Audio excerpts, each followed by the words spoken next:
Hey, what's going on, everybody? Robert Marzullo here from Ram Studios, and I got another video for you today. I'm going to show you how to draw a comic book hero up close, like a face, and what the purpose of this video is. Obviously, I draw a lot of comic book stuff and show you that here on my channel, but this one is the purpose to show you how helpful the grid can be when coming up with a design like this. So what I'm going to first do is draw the oval shape for the head. I'm going to use this as my center line, so I'll go ahead and mark that. Alright, so I'm going to draw just this basic oval shape, figure out how broad I want the face to be, where I want the chin to be, like that. My center mark. And you'll see how helpful these lines can be to get your face to be symmetrical, to see the flaws where you might have in your design, or where they might be in your design. So this is my sketch, so just take my time to get it roughed in here. Big, muscular broad neck, superhero style. That. Okay, so line down the middle, about halfway down from the top to the bottom of the eyes. I usually tend to go just a hair higher than half. The nose, halfway from there to there, and then the mouth. And it's always better to err on the side of the mouth being closer to the nose, especially for very uh, tough guy superhero look. Bigger chin, broader jaw, whatever. So just kind of have him doing a little smug, low expression there. All right. So then distance between the eyes, obviously, one eye, like that. As far as women, if you're trying to make them look more exotic, you can put a little bit more space in there. Too much, and she goes from exotic to ugly real quick. Okay, so what this allows me to do is not have to worry so much. Like if I'm drawing on a blank piece of paper, I tend to have to sketch it out uh, a lot more and give myself a lot more construction lines to make up for the fact that I don't have this grid. This grid being there makes it a lot easier to fly through that and go, my eyes look pretty much level right there, and without wondering about it. And maybe that's just me. Like I always say in these videos, teach their own and try your own thing, because it might, what works for me might not work for you, and vice versa. So just kind of mess around and see what works.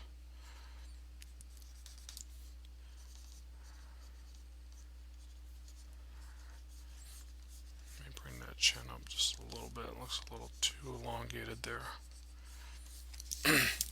And remember, in your sketch lines, that's where you have all the fun and work it out. It's don't be afraid to put more down, as long as it's not confusing for you to look at, so that when you go to your next stage, you can refine it and get what you want. So you're almost better off putting too many down at this stage, and then just cleaning it up with the next stage and maybe not using all of them. So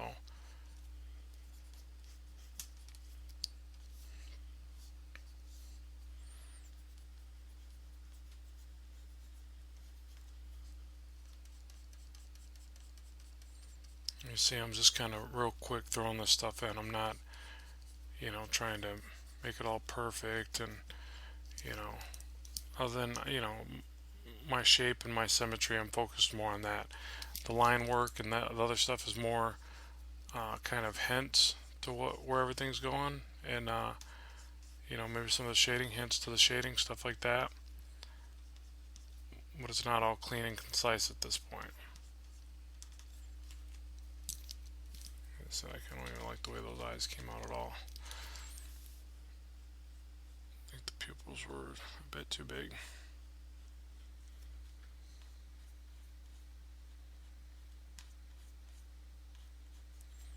There we go, a little better.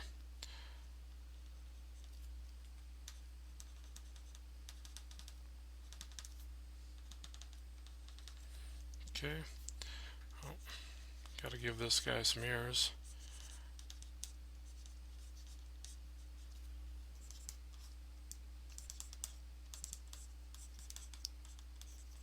Bam. 2-second ears.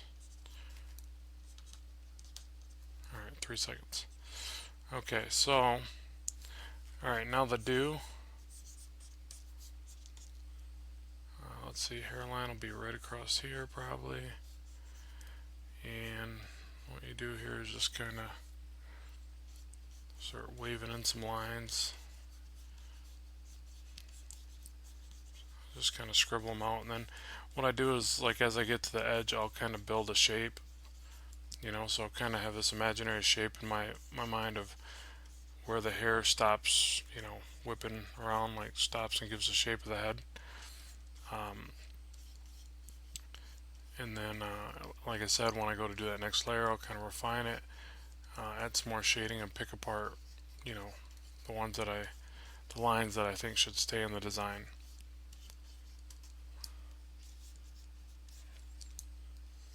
Something like that. It's a little messy, but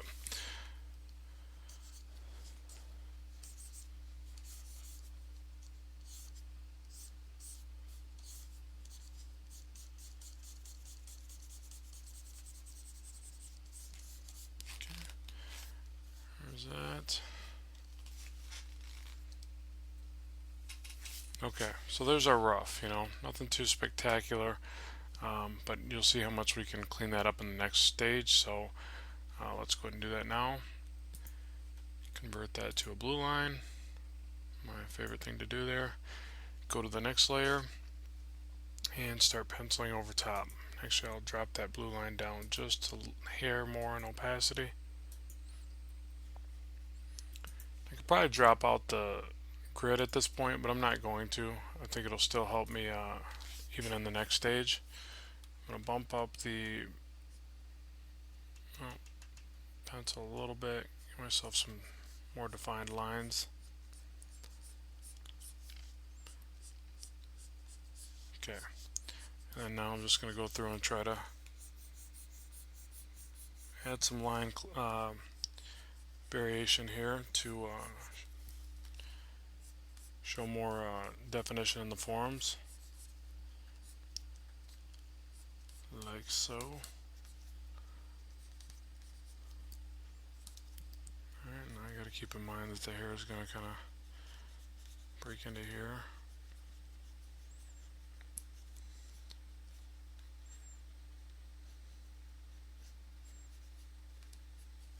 Okay.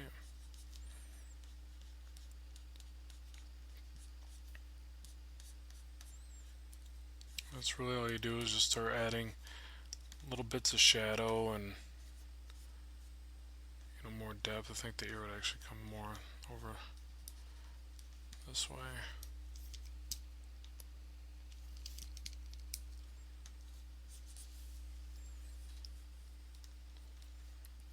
You know, this stage too is where I would add more of my line work too, as far as cross hatching and stuff.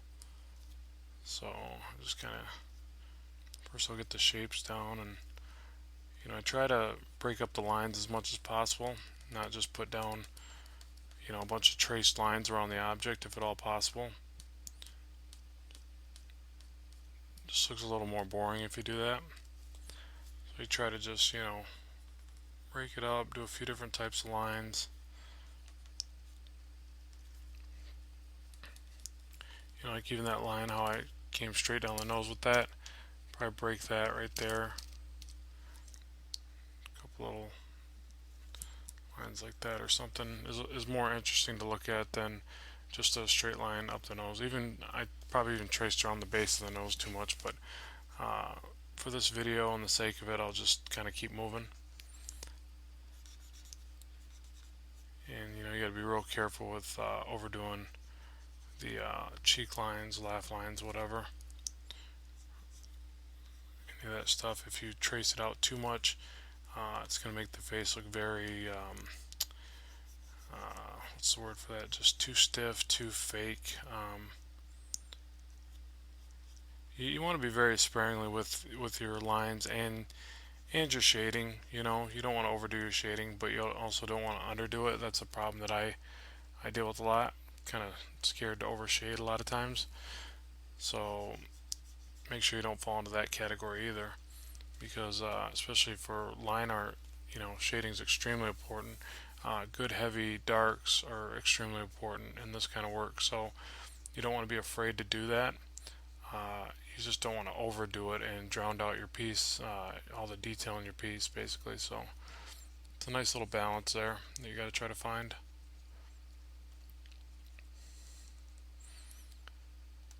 And don't feel bad if you're not getting it right away, because it is a tricky thing to get. That's why the guys that are good are so revered, because it's not easy. Anything worth having, anything worth attaining in life is generally more difficult. That's why it's so rewarding. So just keep persevering, and you'll get there.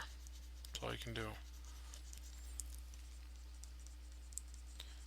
My eyebrows I just kind of have fun with and try to give them some flair. And I usually draw the first one out and kind of get the look that I want, and then I'll try to recreate it on the other side. So I just kind of keep my eye on the one on the left, follow the shape. I know it's not going to be identical, but as long as it's in the ballpark there. Last time I looked, my eyebrows weren't perfectly symmetrical, so I don't think this guy's has to be.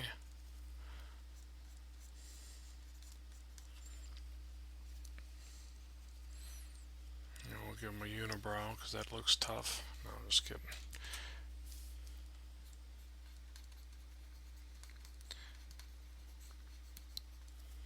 Can't give our super dude a unibrow. He'd get picked on. Okay, so sorry, I shouldn't have said that. I probably just offended about 50 people with unibrows. Scusi. Okay, so now here the neck muscles come down like this. They kind of wrap around. I try to envision the neck and what are these, the trapezoids, that the trapezoid comes from around behind the neck around to the front. So you got to remember that. So really the neck kind of does this number where the muscles come down and bend to the clavicle, and around that trapezoid, I believe. So you kind of picture that when you're drawing this stuff, even though you're just sketching in some lines, and it doesn't have to be spot on. But if you learn anatomy and you picture the way that it reacts to other muscles and to the bones, I think that helps play through to your finished drawings.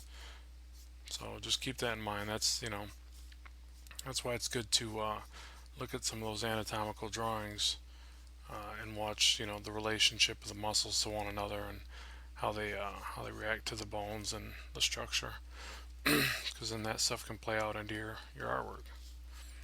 And then somebody looks at your art and goes, "Wow, this guy knows what he's drawing. He's not just drawn out of the old imaginary land, entirely out of the brain box."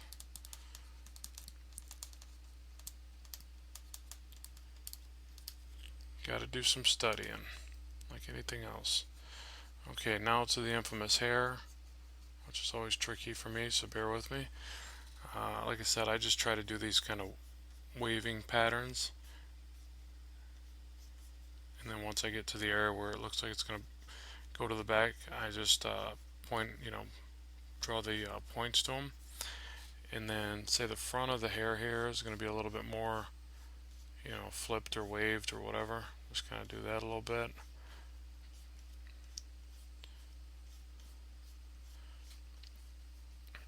Like I've said in previous videos, you just pretty much want to picture kind of like flowing ribbons, and generally, uh, that's more for women's hairs, but say I'm drawing this guy's hair pretty wavy, then that would apply too. So even though this kind of looks like a little bit of an out of style hairdo right here, but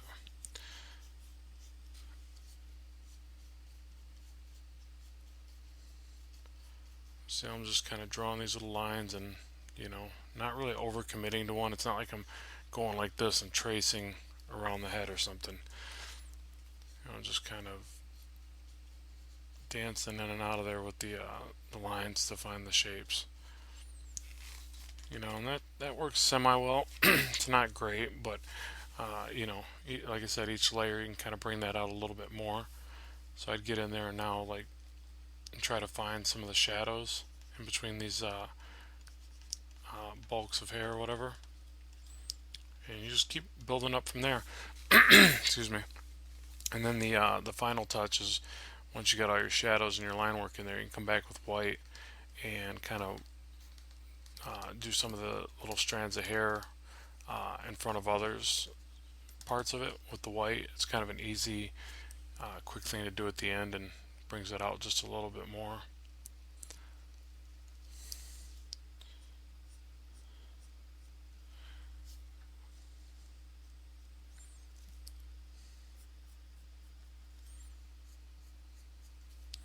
A little bit of cross hatching, kind of some texturing.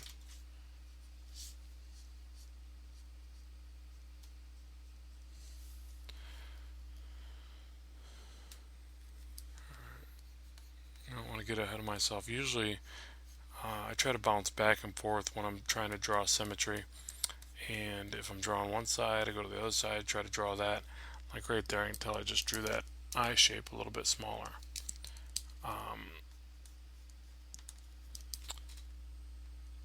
And if I struggle with that, I'll be honest, I'll show you right now. I'm not against, you see I gave it the college try, drawing it first. I'm going to grab this right here, little copy paste, move that bad boy over. Oh, try to move it over. There we go. Oh, sorry, used to a different software there where I could have just did that, but alright, so take that right there, transform, flip horizontally. Almost all of them do this, all softwares. Now as far as lining it up, I keep the space in between the eye, but then look at the distance that it's above the grid right there. That's about right. The eyes are a little too close together, but oh well, kind of makes them look a little more villainous. We'll leave it. And then now, since I didn't draw it all the way, I can still finish the eye, and it's going to, especially by the inking stage, it's going to look like I didn't necessarily copy it, because I have the shading around the eye. I didn't entirely draw the inner part of the eye, so I can fill that in and make sure it looks a little bit different from side to side. So that's really the only thing that you have to do if you are going to do a little cheat like that. Just make sure that you leave enough where you can add a bit more of your artistic rendering to it, and they don't look, like a mirrored copy of it. Savvy? Okay, so a little line work in there, nothing major.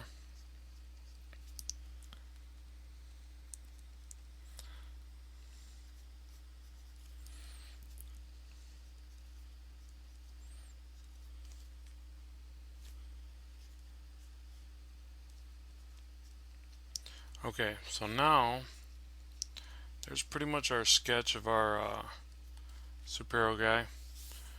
It actually looks like somebody, and I'm not going to say because, heaven forbid I say the wrong word and then I can't monetize my videos. Poppycock. But anyways, yeah, it does look like a certain superhero. You guys can put something in the comments there and tell me who you think it looks like, but keep in mind this is just a made-up character. Any resemblance is purely coincidental. Okay, so so we got our layout there. Now one last thing I want to show you, and I'll try to do this fast because it's already getting to be a lengthy video. But hey, like I said earlier, if anything worth learning, it's going to require effort. So I wanted to show you how now with the grid, one other great thing about it is you can designate your spots over here and quickly draw your your profile pic. So see how I'm just kind of picking out, alright, top of the lip is a little bit below this line, follow this line over, a little bit below there, top of the lip, bottom of the lip is right above this line, and I just kind of put these little markers in. So now I'll start with the eye here, center to the eye, right there. Alright, there's my eye. I think I did a little too close to the edge there, but let's see, easily enough, I can just move that back.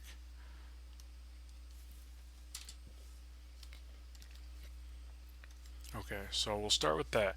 So top of the bridge of the brow here is about here. Okay, and let's see, the eyebrows come down to about here in the picture. So let's see if we can start with that.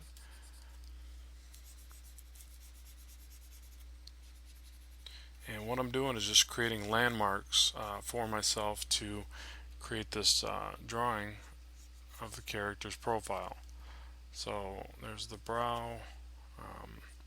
His nose is going to come out like this. Now it's the point of the nose.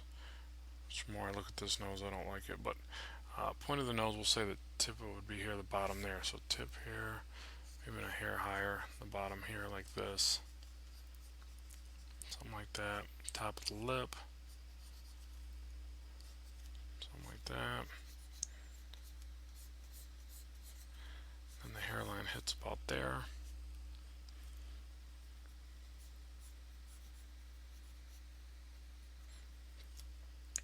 And like I said, it just makes it a hair easier to kind of find everything.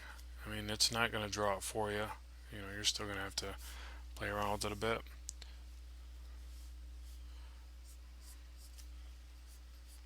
See, somehow, what did I do wrong there? Yeah, that looks really stretched.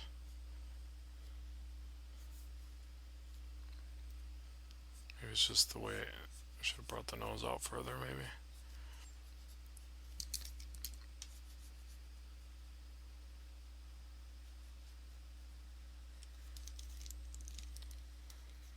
Let me just sketch it in and then I'll modify it or move stuff around if I have to.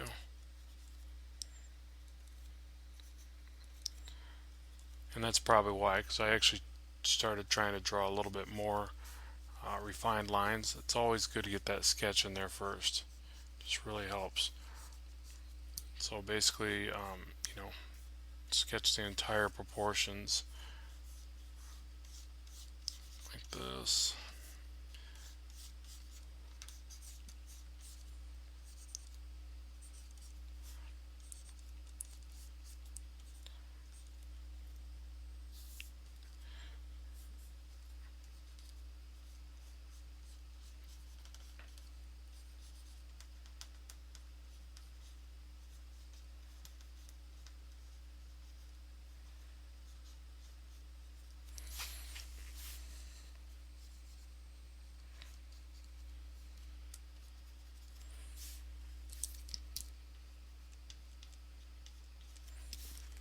Yeah, something's still not right with that, but you know, you get the point that, you know, by moving those lines over across, you can kind of get your proportions going or your everything lined up. Still don't like the execution here on this one, but we'll just keep going with it and see what we get.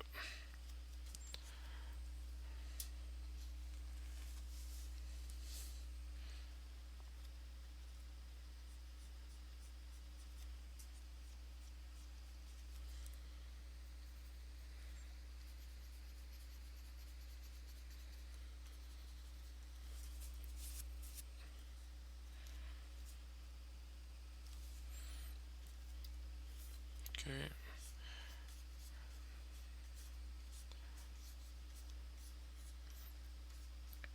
Alright, then now what we gotta do is try to picture how that same hairdo is going to look from the side.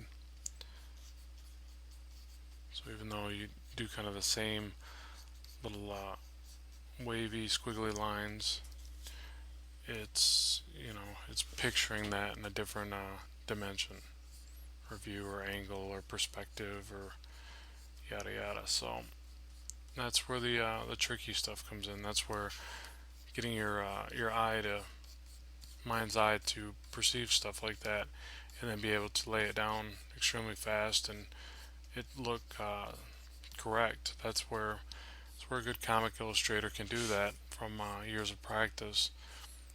Still one of the things that I struggle with, and why I'm on here practicing all the time and trying to better my abilities with it.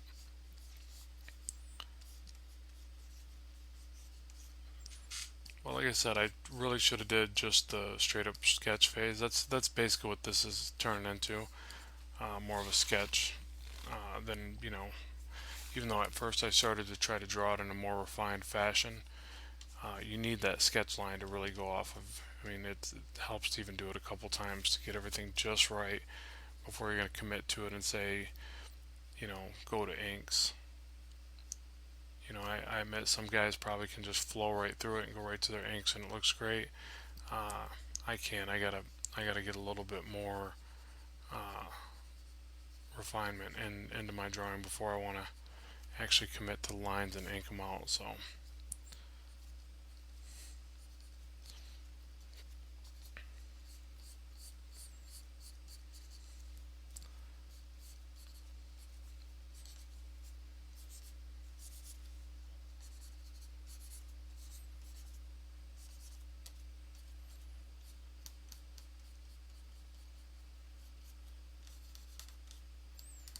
yeah, just like that, you start getting your profile of that same character. Then just kind of go back and forth and look at the one thing that I noticed, like the one on the right almost doesn't look like the same character. That's the only part that I think that I made the features a little bit larger. Like the nose actually looks larger here, and I think the brow may be too large or too low. Something. I think that's it. Maybe the nose needs to go up and to the right. Let's see if I can fix it real fast. A little plastic surgery here.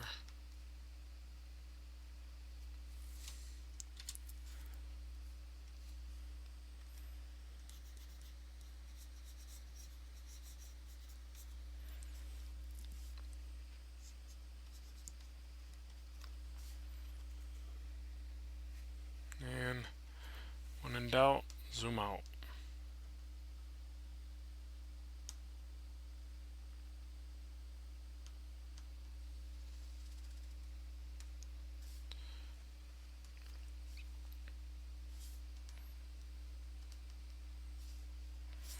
Yeah, probably with just another layer and redrawing it and then taking it to ink, I could get it to look a little bit more refined and cleaner.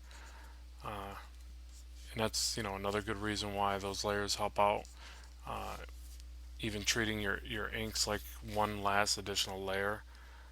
You don't have to sit there and stick true to the pencils. And if you see something that's wrong and you think you can fix it in the inks, then go right ahead. Especially with digital, because you got all the undos in the world, or just erase that layer and try again. So, all right, so there it is. I'll take the grid off, and hopefully that shows you what I was talking about there with using the grid and creating a character's face like that, and then quickly being able to go over and line up a profile shot. And you can do that with anything you draw. I don't think this came out as well as I would have liked it to, but I think I was focused more on explaining it too. Um, but you can do that with an entire character. You can do that with anything. Things that are harder to draw. If you draw the front shot of, say, a kitten, and then now you've got the landmarks to draw from the side, and it's a real important practice technique to get down, because you're going to have to do that a lot for comic illustration. So if that's something you're serious about and that's what you're trying to pursue, like I am, then practice this quite often and you'll see yourself get better. So thanks very much for watching today, and be sure to like and subscribe. Oh, and by the way, please share the videos. Trying to really get the channel out there and get noticed on here. So if you could help out and share the videos and like them and all that fun stuff, I would greatly appreciate it. So thanks very much for watching. It's Rob from Ram Studios, and check out the Blackstone Eternal comic book if you can, and more videos to come. Thank you.